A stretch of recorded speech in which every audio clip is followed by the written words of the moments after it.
Il n'y a pas longtemps de cela, à l'église centrale, le pasteur Paul Zidwemba a passé, il a salué les gens, mais après l'église, il est venu chez nous pour présenter ses condoléances pour le décès de notre cousin Karim. Et dans la conversation, il m'a dit quelque chose qui constitue donc le titre de ce message-là. Il m'a dit, pasteur, ma fille m'a enseigné une leçon de la vie. J'ai dit, mais qu'est-ce que c'est? Il dit, ils étaient en hiver, et je connais leur appartement d'étudiants, donc le salon était très petit, et la fille était très agitée, elle était très mouvementée. Et à un moment donné, lui, il s'est énervé. Il a dit, mais qu'est-ce que tu as? Pourquoi tu fais ça? Pourquoi tu fais ça? Pourquoi tu fais ça? Et puis, la fille de 3 ans et demi, qui le regarde et qui dit, il a demandé à la fille, quel est ton problème? Et la fille qui le regarde et qui lui dit, papa, mon problème se trouve dans tes questions. Mon problème se trouve dans tes questions. Pourquoi? Pourquoi est-ce que tu ne peux pas comprendre qu'un enfant a besoin d'espace, il a besoin de mouvement, et qu'il ne peut pas être consigné dans ce petit salon-là, à s'asseoir, à ne rien faire? As-tu oublié que tu as été enfant toi-même? La fille a dit, mon problème se trouve dans tes questions. Et moi, je lisais Jérémie. J'ai lu plusieurs fois Jérémie. J'ai lu comment dire, les questions ou l'attitude de Jean envers Jésus. Et je me suis dit, comme cette jeune fille-là, comme cette petite fille-là, nos problèmes se trouvent dans nos questions. On raconte l'histoire d'un fou qui a rencontré son camarade. Il était en voiture avec sa famille et puis il avait un portable. Et il lui demande, est-ce que la voiture là c'est à toi? Le gars dit oui. Est-ce que la femme là c'est pour toi? Il dit oui. Et les enfants là? Il dit oui. Et le portable là? Il dit oui. Il dit, mais moi j'ai raison d'être fou. Je n'ai même pas la moitié de ce que tu as.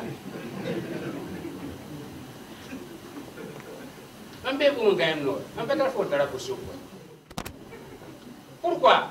Le problème se trouve dans ces questions. S'il n'avait pas posé la question, il n'allait pas savoir que tout appartenait à son ami. Jean est au Nouveau Testament ce que Jérémie est à l'Ancien Testament. Ce sont des prophètes, j'allais dire de malheur. Ce sont des gens qui ont annoncé des temps durs. Et surtout, ce sont des gens qui ont vécu une vie très dure. Jean vivait dans le désert, se nourrissant de sauterelles. Et Jérémie n'était pas mieux logé. Parce que Jérémie aussi, il lui était interdit d'aller dans une maison de fête. Il lui était interdit de se marier. Ils vivaient tous les deux retirés de la société. Et cependant, il devait s'adresser à cette même société et dire Dieu, c'est-à-dire annoncer la volonté de Dieu à ces sociétés données. Donc c'était des gens vraiment, comment dire, ils étaient très tristes, en ce sens qu'ils ne pouvaient pas être comme tout le monde, ils ne pouvaient pas faire comme tout le monde, donc ils étaient vraiment laissés pour compte. Et à un moment donné, c'est comme si cet état des choses les a rattrapés. Et Jérémie se pose des questions, surtout le chapitre 15, où il dit, mais serais-tu pour moi une source d'eau trompeuse, une eau dont on n'est pas sûr? Ailleurs, il dit, serais-tu pour moi une citerne crevassée? Mais qu'est-ce que c'est que ça? Qu'est-ce que c'est que cette situation-là? Et Jean de poser la question à Jésus, mais toi là, mon cousin, parce qu'ils étaient parents. Moi, j'étais annoncé tu es arrivé. Voilà, moi je suis en prison. Pour la bonne cause. Tu sais pourquoi je suis en prison. Et tu ne viens même pas me visiter. Tu n'envoies même pas une enveloppe. Tu n'envoies même pas quelqu'un avec un peu de couscous là pour me consoler. Rien. Je suis complètement laissé, abandonné à moi-même, alors que non seulement on est parenté, mais nous sommes pour la même cause, nous luttons pour la même cause. Oh, quelque part il a raison. C'est quand même Jésus, au lieu d'y envoyer deux des disciples, aller le voir, hein, s'enquérir de sa santé, et puis lui remettre quelque chose pour l'aider dans sa prison. Mais ça n'a pas été fait. Et c'est pourquoi Jean se pose la question, es-tu celui qui doit venir? Si c'est celui que j'ai annoncé là, non seulement c'est un Dieu, c'est quelqu'un de fort qui peut me sortir de ma situation, mais c'est quelqu'un qui, en principe, est miséricordieux et assiste les faibles, assiste les opprimés, ceux qui vivent ou ceux qui sont victimes d'une certaine injustice sociale. Mais le problème, c'est que leur problème se trouve dans leurs questions. Pourquoi? Parce que les questions en général, que ce soit eux, que ce soit nous, nos questions que nous posons à Dieu sont l'expression de nos doutes, l'expression de notre incrédulité, l'expression de notre impatience, l'expression de notre colère. Tout est compris dedans. L'expression de nos préoccupations existentielles. Ce que nous voulons, c'est le ici et maintenant. Ce que nous voulons, c'est que Dieu nous réponde, hein, qu'il nous exauce pour notre préoccupation d'ici et que ce soit maintenant parce que nous sommes pressés.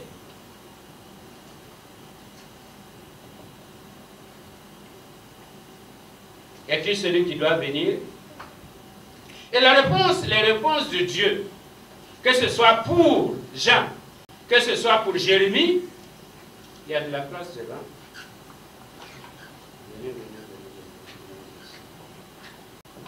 Eh bien, à Jérémie, Dieu dit, si tu cours avec des piétons et qui te fatiguent, comment tu vas faire quand tu vas lutter avec tes chevaux? Et si tu te sens en sécurité que dans une contrée paisible, qu'est-ce que tu vas faire quand tu vas te retrouver sur les rives orgueilleuses du Jourdain? Où rien n'est prévisible. Souvenez-vous des disciples, quand ils ont quitté la barque avec Jésus, tout était paisible. Et puis en un instant, en un clin d'œil, tout à coup, brusquement et soudainement, voilà qu'un vent qui n'était pas prévu par la météo, un vent impétueux, nous dit la parole de Dieu, arrive. Et ça les surprend. Mais qu'est-ce que tu vas faire? Si tu es habitué simplement à ta tranquillité, hein, comme avec ce slogan, qu'Ismaël vive, je ne veux pas être dérangé, ne me dérangez pas, je suis bien comme ça dans ma foi, je ne veux pas un événement, je ne veux pas quelque chose, je ne veux pas d'épreuve dans ma vie. Mais qu'est-ce que tu vas devenir? Et Dieu ne se laissera jamais privatiser, il ne se laissera jamais manipuler. Et nous voulons manipuler Dieu comme si c'était le sorcier ou le gris-gris que nous avons pris.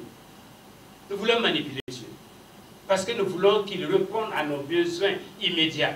Nous voulons qu'il nous exauce et nous exauce au temps voulu. Nous voulons qu'il nous exauce comme nous le voulons. Non pas comme lui le veut, mais comme nous le voulons. Nous voulons ramener Dieu à la dimension humaine. Pour que Dieu soit là pour nos besoins. Il n'a plus de volonté, il n'a plus de dessein pour nous. Eh bien, tout son dessein consiste à nous satisfaire. Nous sommes en Afrique et nous avons la notion du Dieu utilitaire. En Afrique, on n'adore pas Dieu. Puisque Dieu, c'est celui qui est au-delà, il est inaccessible, eh bien, nous avons des intermédiaires, et les intermédiaires, que ce soit les Kinkirsi, que ce soit les ancêtres, sont là simplement pour aller vers Dieu et tirer tout ce qui est bon, venir nous donner. C'est pourquoi notre adoration est pauvre, puisque nous n'adorons pas Dieu. Dieu est à craindre, mais il nous tient à distance. Tout ce que nous pouvons faire, c'est utiliser Dieu. On appelle ça le Dieu utilitaire. Donc, c'est cette notion que nous retrouvons. C'est aussi vrai pour les Africains que pour les Israéliens. Le Dieu utilitaire. Non, Seigneur, tu es là pour moi. Tu es là pour mes besoins. Tu es là simplement pour moi. Sinon, tu n'as pas raison, tu n'as pas de raison d'être. Donc, on veut tirer Dieu vers le bas, vers nos besoins, vers la satisfaction de nos besoins. La deuxième expérience, enfin, la deuxième leçon que nous tirons se trouve dans les réponses de Dieu. Et qu'est-ce que Dieu a dit? Non, moi, j'ai un dessein pour toi. J'ai un plan pour toi. Je pense plutôt, moi, je vais te tirer vers le haut. Je vais te tirer vers le haut. Je veux que mon plan que j'ai arrêté de toute éternité pour ta vie se réalise. Tu n'es pas là par hasard. Tu n'es pas dans ce monde-là par hasard. Et tu n'es pas sauvé par hasard. Non, tu es sauvé pour un but bien précis. Et c'est à moi l'Éternel, qui t'a sauvé. Tu m'appartiens. Tu es à moi. C'est à moi maintenant de réaliser mon plan dans ta vie. Et ce plan-là peut passer par des épreuves. Et toi-même passer par des épreuves.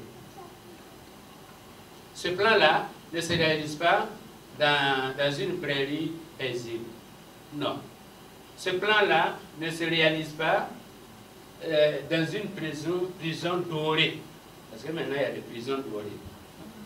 C'est ce que j'en voulais, une prison dorée. Mon plan-là se réalise même par la perte de ta vie. C'est ce qui est arrivé à Jean. Et à Jérémie, mon plan se réalise par la déportation. Jérémie est allé à Babylone, il a été déporté. Et le Seigneur lui dit, pour seule récompense, je te donne ta vie. Et c'est sûr que si on arrivait au ciel, on allait trouver Jean et Jérémie quelque part dans un coin, recroquevillés, et qui se disent, on a été inutiles. Nos vies ont été inutiles. Parce que nous avons prêché dans le désert. Et combien se sont convertis?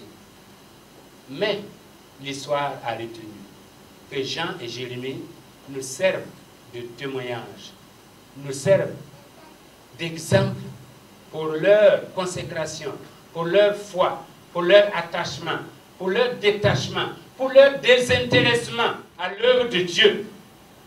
Et s'il n'y avait pas eu Jean et Jérémie, la Bible n'aurait pas été complète. C'est pourquoi, ce matin, la leçon que nous voulons retirer, cessons de poser des questions à Dieu. Seigneur, pourquoi tu as pris mon mari? Pourquoi tu as pris mon enfant? Pourquoi est-ce que j'ai perdu mon travail? Pourquoi est-ce que... Pourquoi? Le problème se trouve dans cette question-là. C'est pourquoi l'apôtre Paul a résolu le problème en disant toutes choses, les bonnes comme les mauvaises, toutes choses concourent au bien de ceux qui aiment Dieu. Car rien, absolument rien, ne peut nous séparer de la volonté, de l'amour de Dieu. Rien ne peut nous séparer de l'amour de Dieu manifesté en Jésus-Christ pour nous. Rien. Ce matin, je voudrais que chacun de nous se dise, je suis enfant de Dieu. Je suis entre les mains de Dieu. Je suis le produit de Dieu. Je suis, comment dire, ce tort précieux entre les mains de Dieu. Je suis vraiment une fabrication spéciale de Dieu. Et Dieu, il a le regard sur moi. Il veille sur moi afin d'accomplir ses desseins. C'est ce qu'il a dit dans Jérémie 29, 11. Il a dit, je connais les projets que j'ai formés à votre endroit, projets de paix et de bonheur, afin de vous assurer le repos. Nous ne sommes pas le produit du hasard. Nous ne sommes pas là par hasard. Nous sommes là. Et Dieu nous connaît. Et Dieu nous voit. Et Dieu connaît nos problèmes. Et Dieu connaît nos situations. Même avant même que la parole ne sorte, la réponse était en chemin parce qu'il nous connaît. Gloire au Seigneur. Amen. Nous devons avoir confiance en Dieu. Parce que la question, c'est un manque de confiance. À un moment donné, les enfants d'Israël ont dit, Dieu est-il parmi nous ou n'y est-il pas? C'est une façon de dire, est-ce que vraiment Dieu est avec nous? Et combien de fois nous nous sommes posés cette question? Moi, je me suis posé cette question. Seigneur, est-ce que tu es avec moi? Si tu es avec moi, pourquoi? Mais finalement, pour me rendre compte que le Seigneur est avec moi, plus que je ne le pense, et plus que je ne le sais, il est avec moi. Même dans l'épreuve, le Seigneur est avec nous. Je suis avec vous tous les jours, a-t-il dit, et c'est tous les jours, et c'est chaque heure, et c'est chaque minute, et c'est chaque seconde dans notre vie. Et j'allais dire même chaque fraction de seconde. Je disais, l'autre jour, on a échangé avec M. Salou, et on disait, en fait, il faut faire confiance au Seigneur, parce que l'erreur se trompe. L'erreur se trompe, n'est-ce pas? Dans le cas de Joseph, quand ses frères l'ont vendu, c'était leur erreur. Mais l'erreur s'est trompée. Parce qu'à la fin, ce qu'ils ont voulu faire de Joseph, ce n'est pas ce que Dieu voulait faire de Joseph. L'erreur se trompe. Et quelqu'un a dit, j'aime les calculs faux, car ils donnent des résultats justes. Le diable fait des calculs faux. Et finalement, avec Dieu, ça donne des résultats justes. L'erreur se trompe. Et dans votre vie, là, souvent le diable vient. Il dit, ça là, si je trouve ça là, c'est sûr que voilà le résultat escompté. Et à la fin, il se rend compte que l'erreur s'est trompée. Mais c'est plutôt la volonté de Dieu qui s'est réalisée. Amen. Amen. Les montagnes s'éloigneraient. Une mère oublierait ses enfants. Mais moi, l'Éternel, je ne vous oublierai jamais. Je ne vous oublierai jamais. Et c'est pourquoi l'apôtre Paul a conclu, nous a donné la méthodologie en disant, mais en toute chose, faites connaître vos besoins à Dieu par des actions de grâce, par des supplications, et l'amour de Dieu qui dépasse toute compréhension gardera vos cœurs en Jésus-Christ. Ne vous permettra pas de déborder de l'épreuve, mais au contraire, d'être circonscrit dans la volonté de Dieu. Car après tout, ce que Dieu veut, c'est nous élever. C'est nous élever. Jésus voulait que Jean comprenne que sa mission à lui, ce n'est pas de venir simplement s'occuper des parents, ce n'est pas s'occuper des prisonniers et autres, mais la mission, elle a un aspect supérieur, c'est sauver l'humanité. La semence du salut. Et maintenant, quand cette semence du salut est là, elle est disponible pour tout le monde, pour les parents, pour les prisonniers, pour les libres. Et avec Jérémie, Dieu voulait que Jérémie soit au-dessus de la mêlée. Dans le chapitre 15, il a dit, ce n'est pas à eux. Ce n'est pas à toi d'aller vers eux. Mais c'est à eux de venir vers toi. Ne négocie rien. Il ne faut pas négocier quoi que ce soit. Parce que c'est à eux de venir vers toi. Et je ferai en sorte qu'ils viennent vers toi. Ce matin, le problème, nos problèmes se trouvent dans nos genres de questions que nous posons à Dieu. Et je crois que la seule question que nous pouvons poser à Dieu, c'est simplement la question que Paul a posée, « Seigneur, que veux-tu que je fasse ?» Seigneur, que veux-tu que je fasse?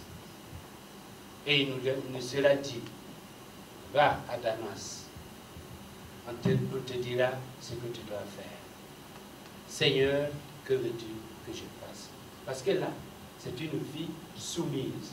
C'est une vie qui accepte le plan de Dieu. C'est une vie qui accepte la souveraineté de Dieu. C'est une vie qui accepte que Dieu nous couvre dans son amour et qu'il ne veut pas du mal.